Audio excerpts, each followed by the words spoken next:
गुरुभ्यो नमः। वक्रतुण्डमहाकाय सूर्यकोटिसमप्रभः निर्विघ्नं कुरु मे देव सर्वकार्येषु सर्वदा। गुरुर्ब्रह्मा गुरुर्विष्णु गुरुर्देवो महेश्वरः गुरुः साक्षात् परं ब्रह्म तस्मै श्रीगुरवे नमः। गुरवे सर्वलोकानां भिषजे भवरोगिणां निधे सर्वविद्यानां श्रीदक्षिणामूर्तये नमः। मूकं करोति वाचालं पङ्गुं लङ्घयते गिरिं यत्कृपातमहं वन्दे परमानन्दमाधवम्।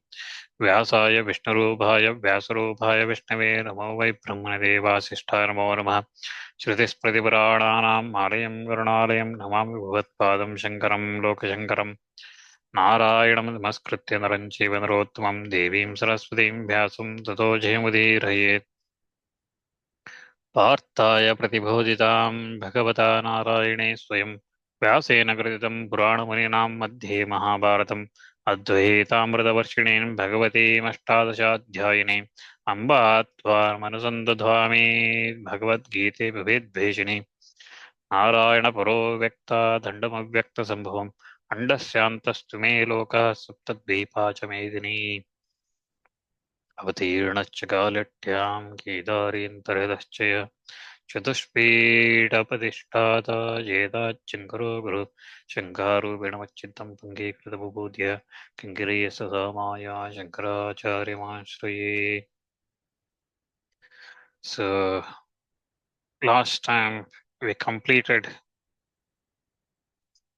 10th shloka, and before we started 11th shloka, I was explaining Sri Shankaracharya's introduction at this time, right? Not introduction to Bhagavad Gita, but him summarizing everything,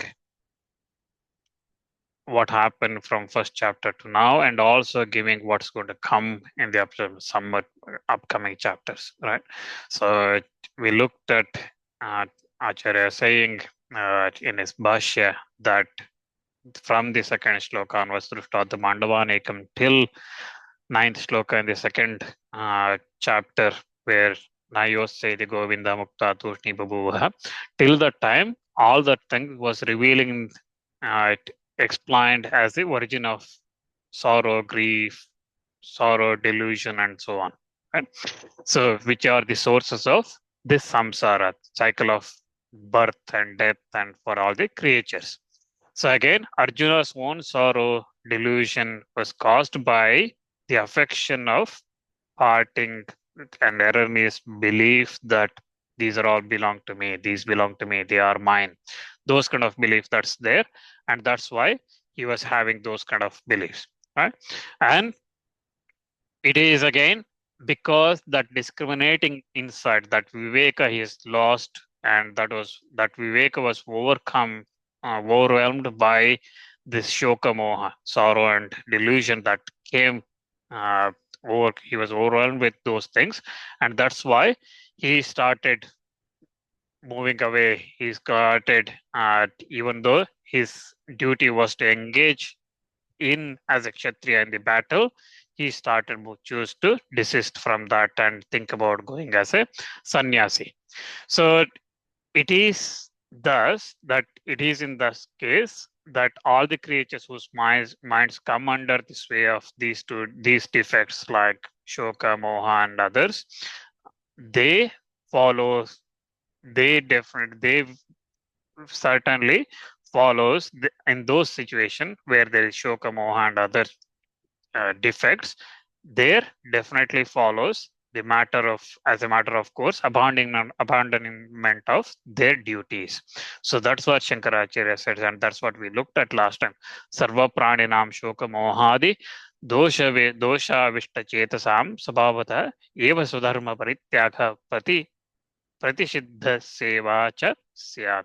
So they give up their own duties, resorting to prohibited ones. So whatever that's pratisiddha, whatever that's prohibited, they start following those duties, right?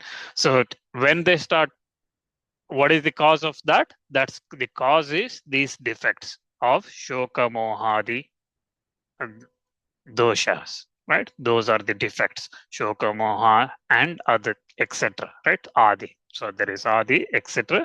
So those are the reasons, and because of that, they will do swadharma parityaga. They will give up on their own duties, and then they will start taking the whatever prohibited for them. And that's what Acharya says.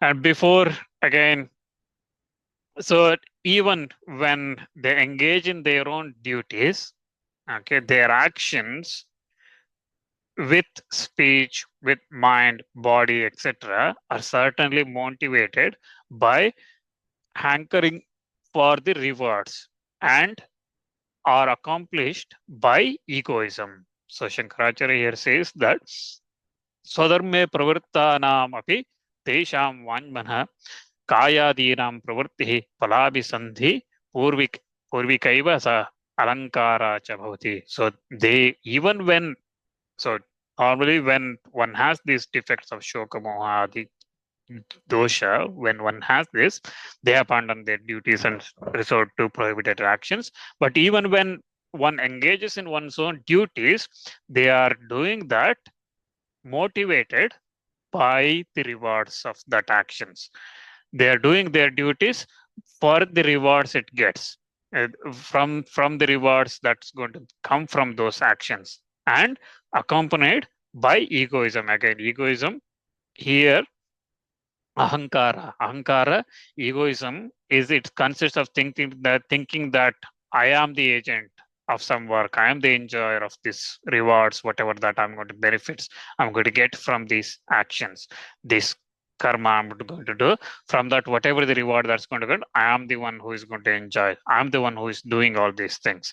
So from that ahankara, one does his own duties. So when one is having this shoka moha, all these ignorance and things, that's what happens. Either they do it for expectation of the results, rewards, or in some cases and as well. So they do it, and with the egoism, with that ahankara, they do it.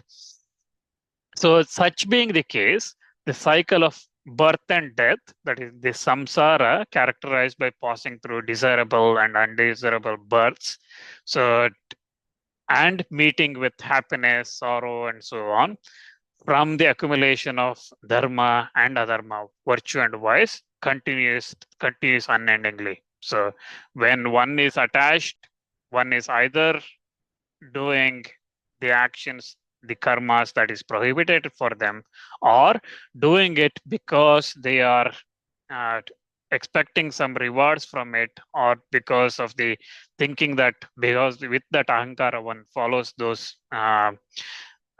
actions, duties, then the cycle of birth and death, which goes through passing through of desirable and undesirable births. So that happens, and in those births and deaths, happiness, sorrows, and so on, that will repeatedly come. And that's because of the accumulation of the virtues and vice, dharma and adharma. So again, virtuous here, what it means is virtuous deeds, actions, virtuous karma, follow the attainment of heaven and happiness. And unvirtuous, sinful deeds follow birth as animals or lowly beings or sorrows and those kind of things. From the performance of both virtuous and sinful deeds follows the birth of human beings with a mixture of happiness and sorrow. Okay, so Shankaracharya says that tatraivam sati dharma dharmopachayat ishtanishta janma sukhadukkadi prapti lakshana samsara anuparato bhavati. So the sorrow and delusions are therefore the source of the cycle of this birth and death, this samsara. And dharma, when one follows virtuous actions or sinful actions, because of that, they get the birth, this never-ending cycle of this birth and death, which includes happiness and sorrow. So then how this is going to end? If one is following, either not following at all one's duty, or one is following because with expecting the results from that rewards from those duties, following some karmas if I'm expecting. So I do this puja, and from that puja, I want these things to happen, right? We all do this. Before we do, let's say we go to temple or we say, ask the priest there to do Ashtotra Shatram, do 108 names chanting, right? Before we priest finishes 108 names chanting, we have 100 requests to God already. We have placed already our requests, right? We do that. Everyone does that. That's what Shankaracharya says. When one expects that reward, when one is doing that with the expectation of reward, then there attaches this, that results in this kind of cycle of this samsara, this birth and death with happiness, sorrows, and so on. It results in those kind of things. So, or in some cases, one does not follow the duties at all. Okay, one does not do what is prescribed for them. Okay, so whether Brahmana doing Sandhya Vandana, Nitya Karmas, or whatever that he is supposed to do, or Kshatriya protecting the people and those kind of things, or Shudra serving the other three orders, those things they do not do it. A son not listening to his father, or whatever that duties there, that duties, prescribed duties, they do not do this. Okay, so because of that, those prohibited, but instead they do what is prohibited for them. And that also results in these kind of things. Those sinful things results in the lowly births, low, like animals and other things, worms and things like that. They take birth and they suffer because of that. So, how do we get out of this cycle of birth and death? And again, so till now, Shankaracharya explained the miseries that one goes through, right? Because of this ignorance, because of avidya. Now, how to end this? He says that sarva karma sannyasa purvakada, sarva karma sannyasa purvakat ātma-jnānāt nānyato nivrittiriti tadupadi dikshuhu. So the end comes, the cessation of this samsara comes from nothing other than knowledge of self, ātma-jnāna, knowledge of Atma. Then only, which is that ātma-jnāna is preceded by renunciation of all the duties. Sarva karma sannyasa purvaka. So once one renounces all the duties, renunciation of all the duties, okay, karma sannyasa, one gets into that. Then that leads into this knowledge of Atma, ātma-jnāna. Then only this cycle of samsara comes to an end.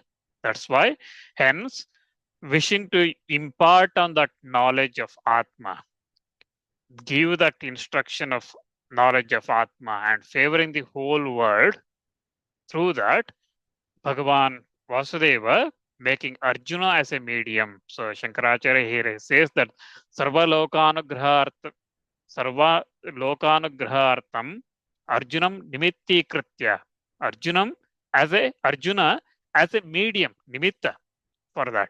So making Arjuna as a medium, Sarva Lokanugrahar.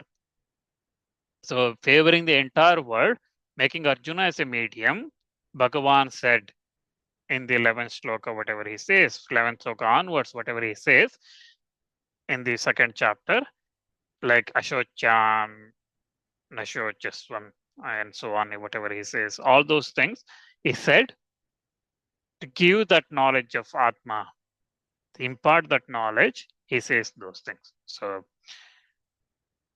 the ātma-jnāna only can end the samsara, cycle of birth and death, right?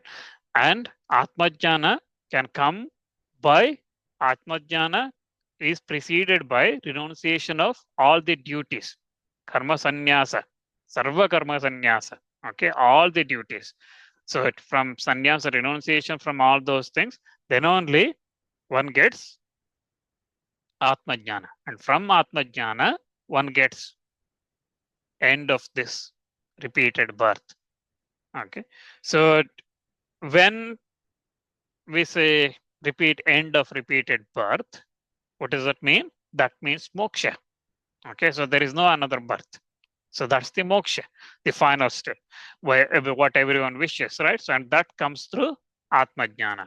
So here again, there are a lot of terms used. I'm just going to recap on some of the terms we used and which you will hear repeatedly again. So just for clarification, I think in the introduction itself we said nivritti dharma, right? So the sannyasa from brahmacharya mode of life, one goes to directly to sannyasa mode. So that's the jnana marga, knowledge path, the path where one looks for the knowledge directly. Okay, from brahmacharya they go directly to sannyasa.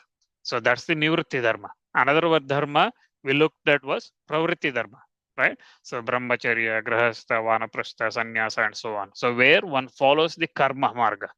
Through karma, one does their duties, follows their duties, okay, and following those duties, one renounces those karmas, karma sannyasa, then they attain ātma-jnāna and then moksha. So atma is crudely in English translated as self, okay. So jiva, atma. Then paramatma is, I might use the word Brahman, Ishvara, Narayana, supreme being, okay. Some of these words do not have a proper translation or word in English, okay. So that's why when we having these sessions in English, it's very difficult. Paramatma, how do you say that in English? God, Lord. What is Ishvara, right? So it is very difficult, some of these things, to say Devata is different from Paramatma, right? So God is different from the supreme being, right? So God is not supreme being, it is different.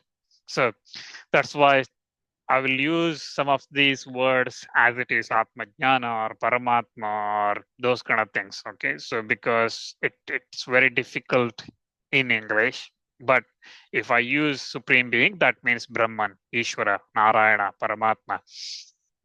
Then again, jnana is knowledge. Ātma-jnāna is knowledge of Atma, self. Then karma is the actions, work, duties. So these are the words you might hear where we say karma. Then vikarma is the prohibited, unlawful action. Okay, so if something is prohibited, that's vikarma. Akarma is inaction, not doing any action, any work, any duties. Okay, renouncing everything. That's akarma. Karma sannyasa is renunciation. So akarma is inaction. Karma sannyasa, you will hear, that's renunciation of the results of the karma. Okay, so you do your duties, but you don't expect anything back. That's karma sannyasa. And you will also probably hear nishkama karma. Okay, so nishkama karma, without any rewards, anticipation of any rewards, you just do your duties. Then you probably will hear the word nishta, okay, steadfastness, okay, continuously following that nishta. So again, you will hear nishta with other words like karma nishta. So one continuously following steadfastness in their duties. Jnana nishta. Again, similar thing, steadfastness in jnana, knowledge. Then you will hear ātma-jnāna nishta. Okay, so that's one reaches the ātma-jnāna, attains that ātma-jnāna, continuously staying in that ātma-jnāna is ātma-jnāna nishta. Okay, and you will hear yoga. Yoga again is, I think in the first chapter or introduction, I said yoga is sadhana or guiding or path or trying to achieve something or directing to a goal. So jnana yoga is the yoga that through which one gets connected or identified with Brahman, with Ishvara, with that supreme being, with Paramatma. Right? Karma yoga is where doing the duties which leads to that ātma-jnāna, right? With purification, through the purification of the heart, purification of the mind, through that leads to the knowledge of that leads to the knowledge, that leads to jnana. So karma yoga is performing the duties. Okay. And you will also hear probably chitta shuddhi, okay, purification of the heart or inner consciousness. And then you probably will hear paramahamsa, okay, the person who has realized Brahma. Okay, they are always happy. That ananda, they have those things. That is, they are called paramahamsas. They have attained that state where they are always happy. That ananda, happiness and ananda are two different things. So happiness is temporary. Okay, ananda is what we see here is permanent. That's the realization of Brahman, realization of Ishvara. So, say for example, in a crude way, if you have to give example, happiness, if something is itching, okay, we scratch, okay, that's happiness. Ah, it feels better now. But if you itch more, it starts burning, right? It's not a permanent happiness. So your skin comes up and then start a little bit later, it starts burning. So that's not happiness. Your happiness is temporary. So probably a bad example, but that's how it is. So happiness, you feel that I'm feeling good. So you eat something, tastes very good, you eat a lot. Okay, happiness. After a little while, your stomach ache starts. Okay, so your happiness was temporary. So similarly, here, okay, the happiness, whatever we talk about, getting happiness in the life and things like that, that's temporary. The ananda, which we say paramananda, so that's ultimate ananda, chidananda, paramananda, all these things we hear, those things, that's internal happiness and purity that comes with that self-knowledge. So you'll hear some of these words. If any of this is not clear, please ask, because as I said, the translation, whichever the translation we go, it becomes very difficult. Okay. So Shankaracharya here says that, as I said, the end to that samsara, which is the result of the shoka moha and others, avidya and others. So because of which is the result, which results in the samsara, repeated birth and death, which is characterized by happiness, sorrows, and things like that. And those happiness, sorrows itself is result of dharma and adharma. And that never-ending cycle that continuously happens. So the only way to come out of that is renunciation of all the actions, all the duties, karma sannyasa, which leads to ātma-jnāna, knowledge of self. And that ātma-jnāna will bring an end to this samsara, this cycle of birth and death will end with that.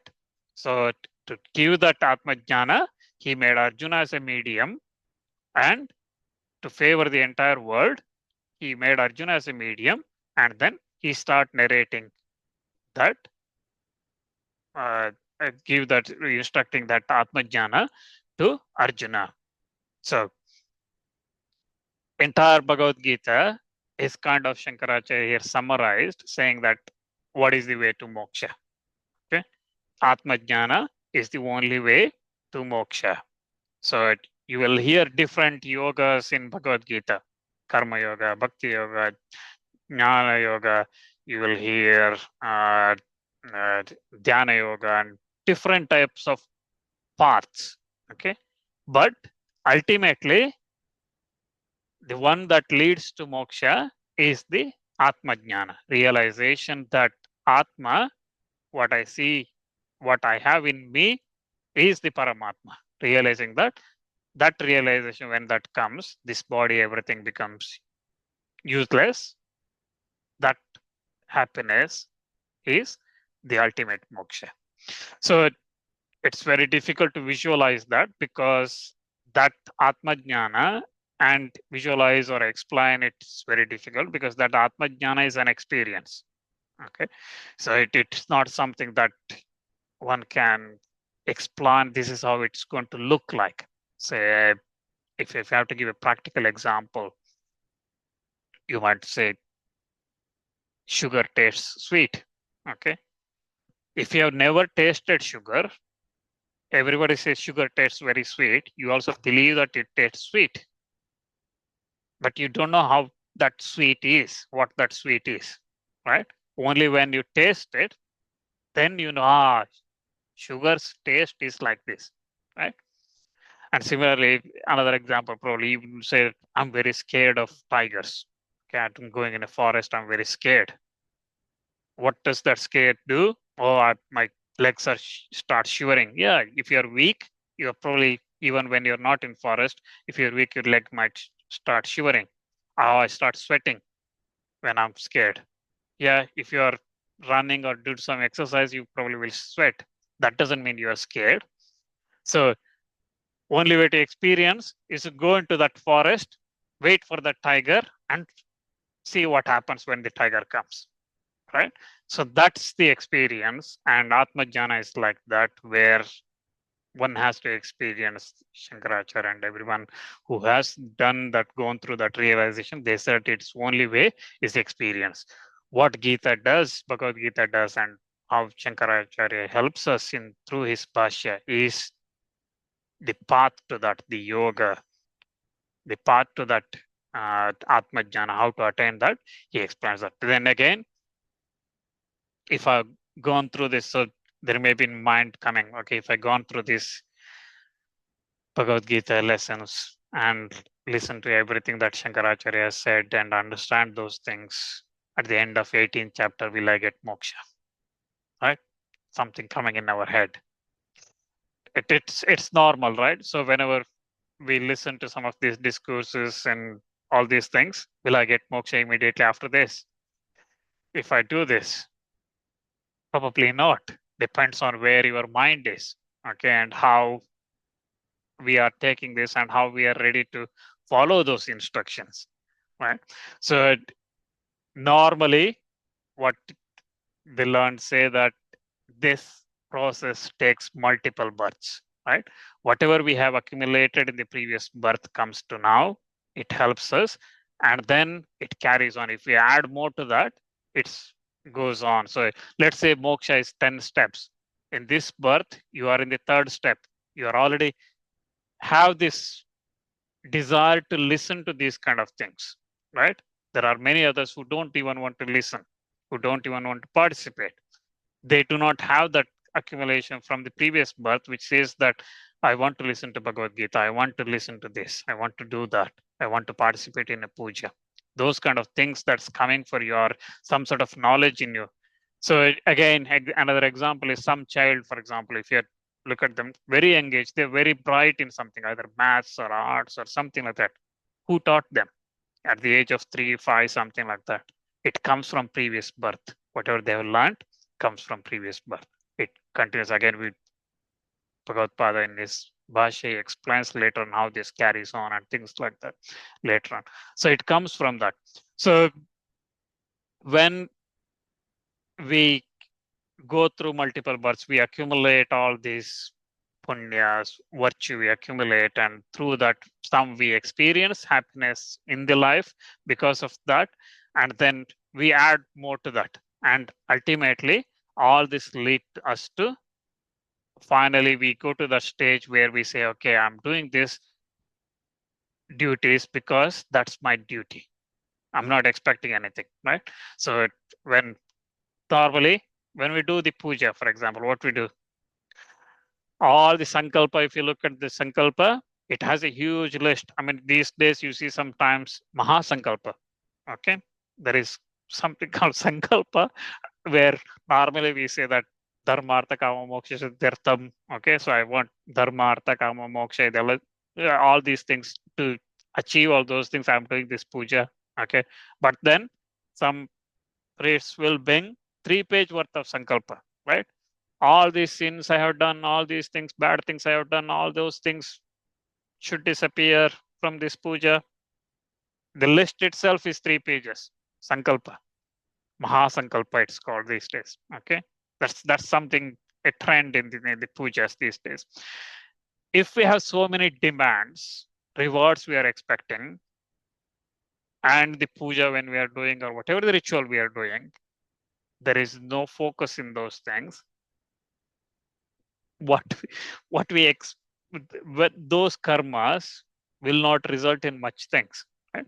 So that's why do as much as one can, and then gradually it accumulates. And if I'm not saying that one cannot attain moksha in the same birth, but it generally the ways it takes many births, right? But that doesn't mean that, oh, I don't know what's going to happen in next birth, so why should I waste my time? That's not what Shastra say. You have to keep trying, and then you will get there. Okay, so coming back to what Shankaracharya said. So he said that jnana ultimately leads to the end of this cycle of birth and death, right? So now some people might say that certainly moksha cannot be attained simply by continuance in the knowledge of ātma-jnāna. So that is steadfastness in ātma-jnāna, that is ātma-jnāna nishta, which is preceded by renunciation of the duties like karma sannyasa, right? And is because the moksha is independent of any other factor. So they might say that it is not simply attained through ātma-jnāna, which with karma sannyasa, which is attained ātma-jnāna, attained by karma sannyasa. It cannot be simply because of that. So Shankaracharya explains then what is then. So it is well ascertained conclusion in the whole Gita. So this is where Shankaracharya starts going beyond what has already been looked at. Okay, so up to now we looked at shlokas, 10th shloka in the second chapter, right? So Shankaracharya now starts explaining the further shlokas that's already said in this Gita. So I'll quick go through that. We have not gone into details of those shlokas, but he summarizes what's coming next as well. Okay, so why it is very well said in the Gita that moksha is attained through knowledge associated with rights and duties like Agnihotra and other duties that's prescribed in the Vedas and the Smritis. Agnihotra adi shrota smarta karma sahitat jnanat kaivalya praptiriti sarvasu gitasu nischitovarta iti. So it is very clear in the Gita, Shankaracharya says, that moksha is attained through knowledge associated with these karmas. So that's what one might say. And as an indication of this point of the view, they also, the opponents also note the verses in the Gita says that where atachetva mimam dharma sangramam na karishyasi in 33rd shloka, right? It says that where, on the other hand, you will not fight this righteous battle, where Krishna says. And also in 47th shloka, where it says that your right is for action alone, karmannevadhikaraste. And Krishna says that your right is for your action alone, okay, that is duties alone. And also in the 4th chapter, 15th shloka, he says that kuru karmaiva tasmatvam. So therefore, you undertake the action itself. You do the actions alone. You do the actions. That's what you do. So all those things are indicated that one knowledge is associated with rights and duties. Even the objection here that's raised should not be raised that the Vedic rights and duties lead to sin, since they involve injury and so on. Okay, so such as, for example, eating uchishta or what remains of the food which has another has already offered and things like that. So those things should not be considered here, should not be raised those as an objection here. So himsadi yuktatvad vaidikam karma adharmaya iti evapyashanka na karya. So how that is should not be, even those objections should not be raised. Shankaracharya explains that because the duties of the Kshatriyas characterized by battle, by war, and that do not lead to sin when undertaken as one's duty. When it is undertaken as one's duty, even though they are extremely cruel, since it involves violence against elders, brothers, sons, and others, it does not lead to sin. And the Bhagavan's declaration that when they are not performed, okay, he says in the 33rd shloka, Tata Swadharmam Kirtim Chahitva Papamavapsisi. Forsaking your own duty and fame, you will incur sin. Right? It stands out that Bhagavan clearly stated, it's a foregone conclusion, that one's own duty prescribed in texts such as one shall perform Agnihotra as long as one lives and so on, and the actions which involve in cruelty of animals, etc., are not sinful. So if one follows the Vedic path and rituals and things like that, it may result in animal cruelty and things like that. That's not sinful. We will come to these details of animal cruelty in Vedic rituals and things like that a little bit later in detail. All right. So the answer to these, some of these objections and counter objections and things like that, the answer to those things is, it is, Shankaracharya says that it is wrong because the assertion of distinction between firm adherence to knowledge, that is jnana-nishta, and action, that is karma-nishta, firm adherence to these, which are based on two different convictions, two different buddhis. The buddhi that goes for karma-nishta, adherence to karma, is different to the buddhi that's associated with knowledge. The nature of the Atma, the supreme reality, the Parabrahma, Paramatma, is determined by Bhagavan in the text beginning with Ashochan in the next shloka 2.11, right? Where he's going to, they are not to be grieved for and so on, where Bhagavan says, and till 31st shloka of this second chapter, where he says, even considering your own duty, Swadharma Chaveshya. So he, till that 31st shloka, in the second shloka, is called Samkhya. Okay, Samkhya is the correct or knowledge of the Vedas, which reveals the reality of Atma, which is the supreme goal, right? So Samyak Khyayate iti Samkhya. So Samkhya means the knowledge of the Vedas, which reveals the reality of the Atma. So the shlokas from 11th to 31st is called, they are revealing those, that is that Paramatma, and Bhagavan states those in those 11 to 31st shloka, in those 22 shlokas, he is called Sankhya. Shankaracharya calls them, they are the Sankhya, the reality, the supreme reality, the goal that's under discussion in these shlokas, which is related to this Sankhya by the way of having, is revealed by it. So those are revealed by it, and that's why it is Sankhya. So the buddhi, Sankhya buddhi, the conviction about that reality, that Atma, that self, that Paramatma, that supreme reality, Sankhya buddhi, the conviction is with regard to that supreme reality, that Paramatma, arising from ascertainment of the meaning of the context, that self is not an agent because of the absence of him in the six kind of changes of birth, etc.